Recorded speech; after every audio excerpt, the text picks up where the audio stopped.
அனைவருக்கும் வணக்கம். மோகத்தி அணையுமாடி அத்தியாயம் 8.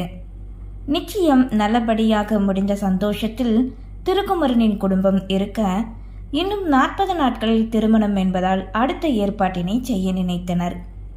வழக்கம் போல் அலுவலகம் செல்ல கிளம்பி வெளியே வந்த ஆதுரி தங்கையின் வருகைக்காக காத்திருந்தாள். தினமும் தங்கையை செல்லும் வழியில் கல்லூரியில் விடுவதுதான் அவளின் வழக்கம். ஆதுரி வர இயலாத நேரம் கேப் புக் செய்து சென்று விடுவாள். அன்றும் அவளை அழைத்து கொண்டு கல்லூரி நோக்கி பயணித்தாள். அதே நேரம் இங்கே விமலாவும் கல்லூரி செல்ல கிளம்பி ஹாலுக்கு வர அவளின் சின்ன அண்ணனோ இன்னும் வரவில்லை. அண்ணா!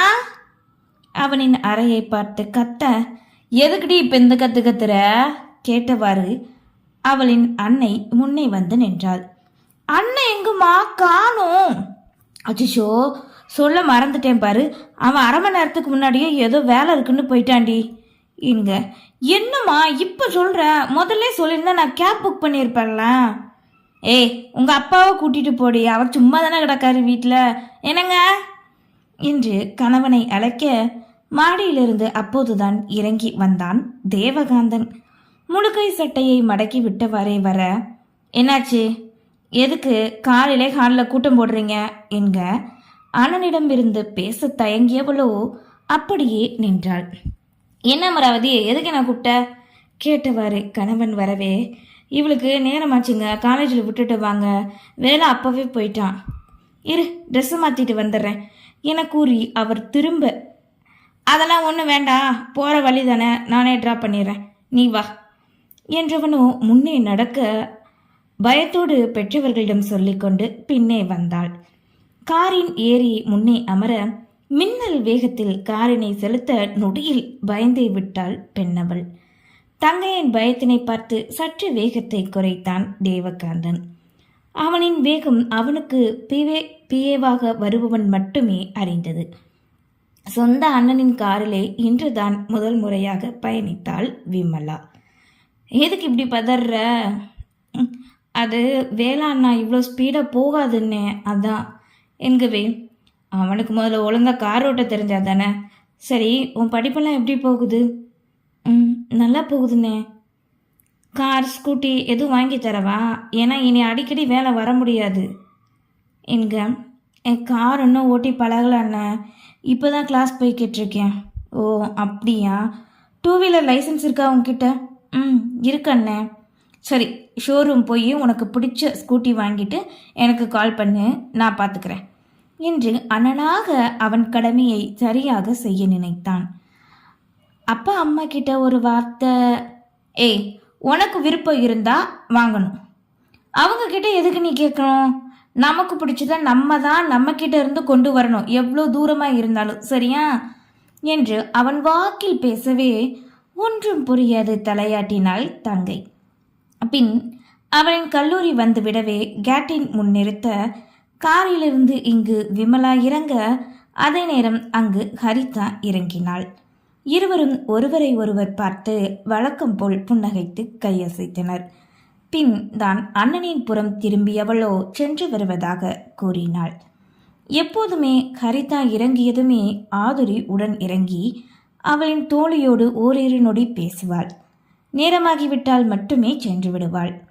அன்று அவள் இறங்கவே வேகமாய் தோழியை விட்டு அவளை நோக்கித்தான் சென்றாள் விமலா. ஹரிதாவின் விழிகளோ தன் முன்னிருந்த காரினை கண்டது. தேடியது என்னவோ வேலனை, இறங்கியது என்னவோ தேவகாந்தனே. இவன் யாரு, புதுசா இருக்கா நினைத்த ஹரிதா சட்டென தன் பார்வையை மாற்றிக்கொண்டாள். பெண்கள் மூவருமே இறங்கி நின்றவனை காண, என் பெரியண்ணா இவங்க தான் என அறிமுகப்படுத்தி வைத்தாள் விமலா. ஆதுரிக்கு வேலன் சொல்லும் போதே தெரிந்திருக்க ஹரிதாதான் அவனின் குணம் தெரியாது சட்டென தன் கரங்களை உயர்த்தி ஹாய் என்றாள். அவனோ விழிகளில் அணிந்திருந்த கூலர்ஸை கலட்ட, ஏய் இவங்க ஒன்றும் வேலண்ணா மாதிரிலாம் இல்லை என்று தோழிக்கு மட்டும் கேட்குமாறு முணுங்கினாள் விமலா.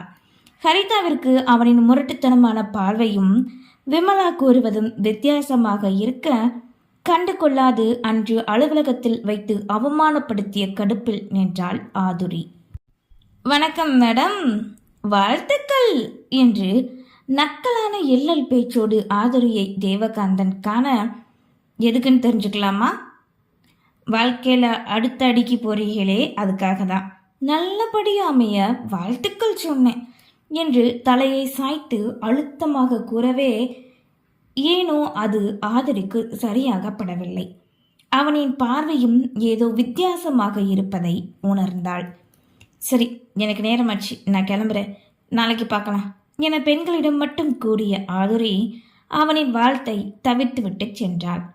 தேவகாந்தனை தவிர்த்தால் எவ்வளோ பெரிய பிரச்சனையை சந்திக்க நேரும் என்பதை பெண்ணவள் அறிய தவறினாள். ஆதுரி சென்ற திசையை பார்த்து ஒரு வெற்றி சிரிப்பு சிரித்தவனோ கண்ணாடியை அணிந்து கொண்டு தன் காரில் ஏறி சென்றான். ஏய், இது உண்மையிலே உன் அண்ணன் தானாடி என்று சந்தேகமாய் கரிதா கேட்க, ஆமா, உனக்கே இந்த சந்தேகம்? நம்ப முடியல, அதான். எதுக்கு என் அக்காவை இப்படி பார்க்குது?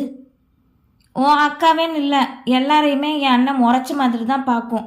நானே பயப்படுவேனா பார்த்துக்கோ ஏன் என்று பேசிக்கொண்டே தோழிகள் இருவரும் உள்ளே சென்றனர்.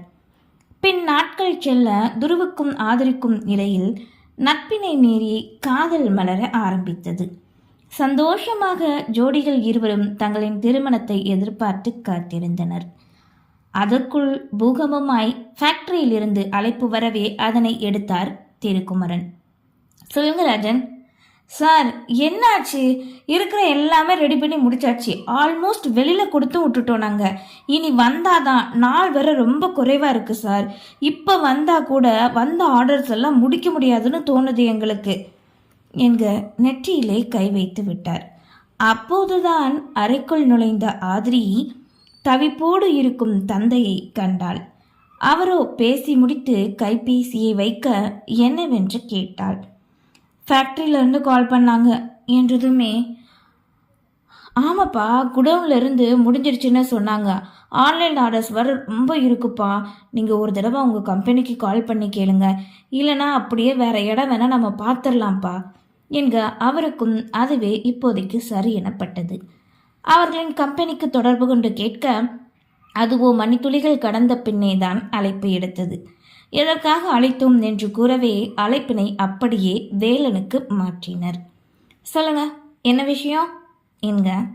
என்னப்பா, நாங்கள் அன்னைக்கு வந்து பேசி இவ்வளோ நாள் ஆச்சு, இன்னும் ஒரு தகவலும் வரலை. நாங்கள் இப்போ நெருக்கடியில் இருக்கோம். தொழில் பண்ணுற உங்களுக்கு தெரியும்னு நினைக்கிறேன் இதெல்லாம் எப்படின்னு.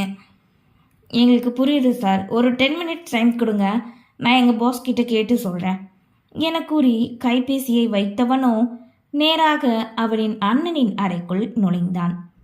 அனுமதி வாங்கி உள்ளே வந்த தம்பியை கண்டவனும், என்னடா என்க தயங்கிக் கொண்டே அவர்கள் அழைத்ததை பற்றி கூறினான். இப்போ நம்ம அப்ரூவல் தரலன்னா என்ன பண்ணுவாங்களா அவங்க? வேற கம்பெனி பார்த்து போக வாய்ப்பு இருக்கு. அப்படியா? அப்படியே பண்ண சொல்லு என்கவே இதற்கு மேல் அண்ணனிடம் பேச முடியாது என்பதால் சரி என்றான். வெளியே வந்தவன் தனக்கு வந்த அழைப்பிற்கு மறுபடியும் அழைத்து பேச, சொல்லுங்க தம்பி என்றார் திருக்குமரன். மென்மையாக அழைப்பவரிடம் எப்படி விஷயத்தை கூறுவது என்று தயங்கியவனோ, எங்களை மன்னிச்சிருங்க சார், நீங்கள் வேற கம்பெனியை பார்த்துக்கோங்க, எங்கள் சார் சொல்ல சொன்னாங்க என கூறி அழைப்பினை துண்டித்தான். இங்கே ஆதுரியோ, என்னப்பா என்னாச்சு வேகமோடு கேட்க அவர்கள் கூறியதை கூறினார். நினைச்சேன், அவ என்னமோ வேணும்னே பண்ற மாதிரியே இருக்குப்பா, திமிரு பிடிச்சவன், இவனால எல்லாருக்கும் இப்ப கஷ்டம்தான்.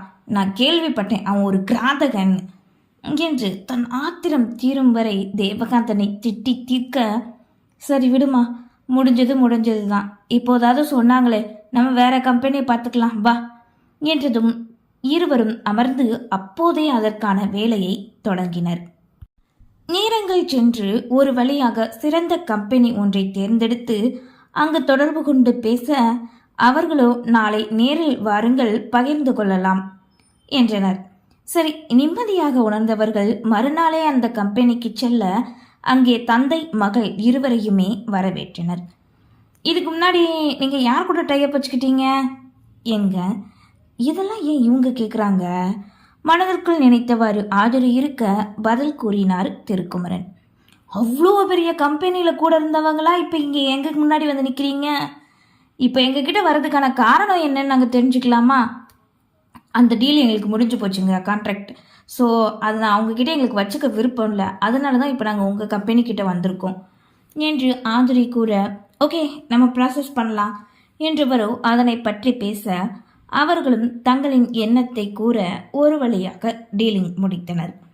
பத்திரம் ஒன்றை பிரிண்ட் எடுத்து அதில் கையெழுத்து இட நினைத்து அவர்களின் முன்னே நீட்ட அந்த ஜிஎம்முக்கு ஒரு அழைப்பு வந்தது. ஒரு நிமிஷம் என்றவாறு அதனை எடுத்து சிறிது நேரம் பேசியவருக்கு முகமே மாறியது. நீங்கள் சொல்கிற மாதிரியே பண்ணிடுறேன், இப்போவே பண்ணுறேன் என கூறி அலைபேசியை வைத்தவரோ எழுந்து நின்றார். எங்களை மன்னிச்சிருங்க சார், எங்களால் உங்கள் கூட டைஅப் வச்சுக்க முடியாது. எனக்கு உங்களை விட டிஆர் குரூப் ரொம்ப முக்கியம். அவங்கள பகச்சிக்கிட்டு தொழிலில் எங்களால் பண்ண முடியாது சார் எதுவுமே. நீங்கள் கிளம்புங்க, நாங்கள் கொஞ்சம் உயிரோடு இருக்கணும்னு நினைக்கிறேன் சார் என்கவே அதிர்ச்சியாக எழுந்தனர் இருவரும். தோல்வியோடு வெளியே வர இங்கே உல்லாசமாக விசிலடித்து அமர்ந்தவாறு இருக்கையில் ஒரு சுற்று சுற்றினான் தேவகாந்தன். நன்றி.